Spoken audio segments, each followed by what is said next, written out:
Hello, I am Antonia Perez. I'm a visual arts teaching artist and a creative aging trainer for Lifetime Arts.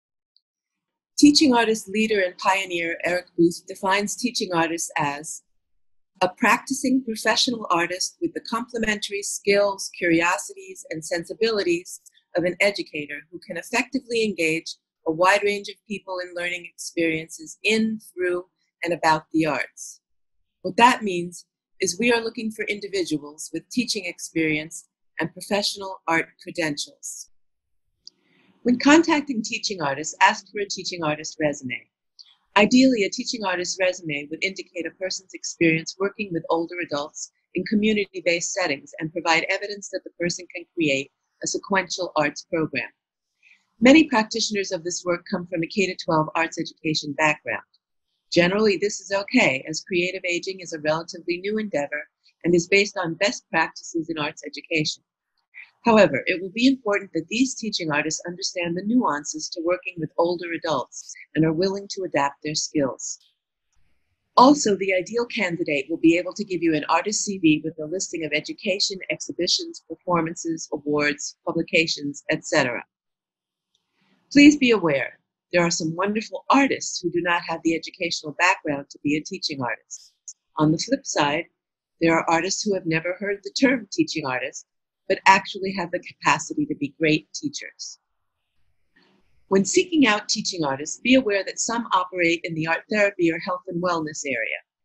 Most likely, a teaching artist with an art therapy background is qualified to do this work, but will need to approach it with instructional goals instead of therapeutic goals.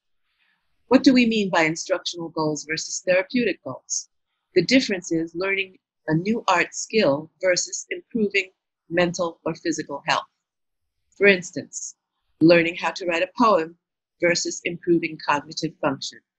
Learning how to mix paint versus improving motor skills. In addition to reviewing teaching artists' resumes, it is also important to get a feel for a teaching artist's philosophy.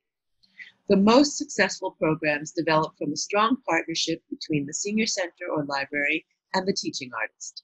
When selecting an artist, there are intangible qualities that may set them apart from other candidates. Is this someone you can envision working closely with for a period of time? Do they express a real enthusiasm for working with older adults in a library setting?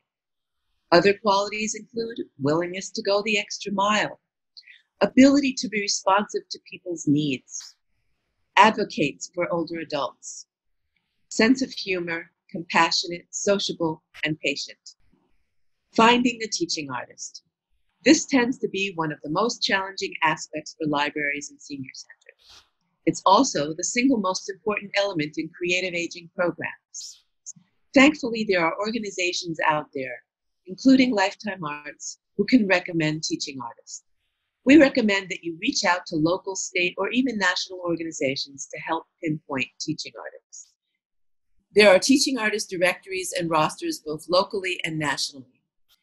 These agencies and their directories all work differently. In some cases, you can go to a website and be linked directly to an artist's profile. In other cases, you can write an open call to artists, which the organization will post or circulate. This is recognized as an opportunity for artists to submit their resumes for consideration for the job listing you've posted.